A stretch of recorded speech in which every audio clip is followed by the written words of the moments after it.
उत सवेर सखी कगवा के बोलत राधा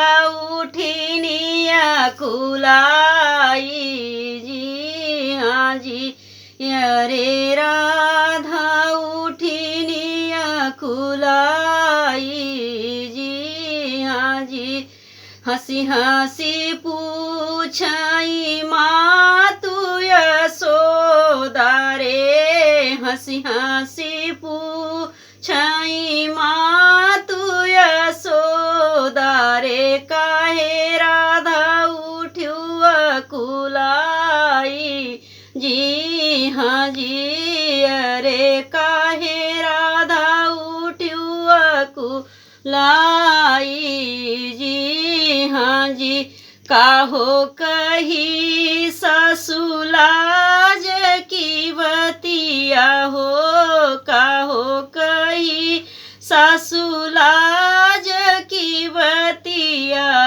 कहत शरम लगी जाई जी हाँ जी अरे कहत शरम लगी जाई जी हाँ जी तखवा में धरे सासुना के कवे सरिया हो तखवा में धरे सासुना के कवे सरिया हो के न मोरब नथिया चोराई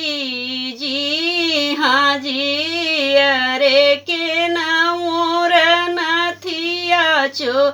चोराई जी हाँ जी अस जीनी जान्यू सासु कांच पीतरिया रे अस जीनी जान्यू सासु कांच पीतरिया रे हीरा मोती रतना जड़ाई जी हाँ जी अरे हीरा मोती रतना जड़ाई होत सवेर सखी कगवा के बोलत कृष्ण उठनिया कुलाई जी हाँ जी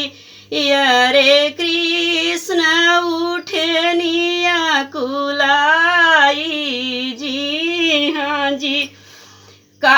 हंसी हंसी पूछाई माँ तू यशोदा रे हंसी हंसी पूछाई माँ तू यशोदा रे काहे बेटा उठया कुलाई जी हाँ जी काहो कही माया लाज की बतिया हो कहत शरम लगी जाई जी हाँ जी अरे कहत शरम लगी जाई जी हाँ जी तखवा में धरे माया बासे बांसुड़िया हो के न मोर बासिया चोराई जी हाँ जी अरे के न मोर बासिया चोराई जी हाँ जी अस जीनी जानू माई का अस जीनी जानू माई कास पीतरिया रे नऊ मन रतना जड़ाई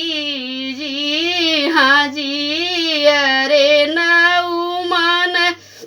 रतना जड़ाई जी हाँ जी होत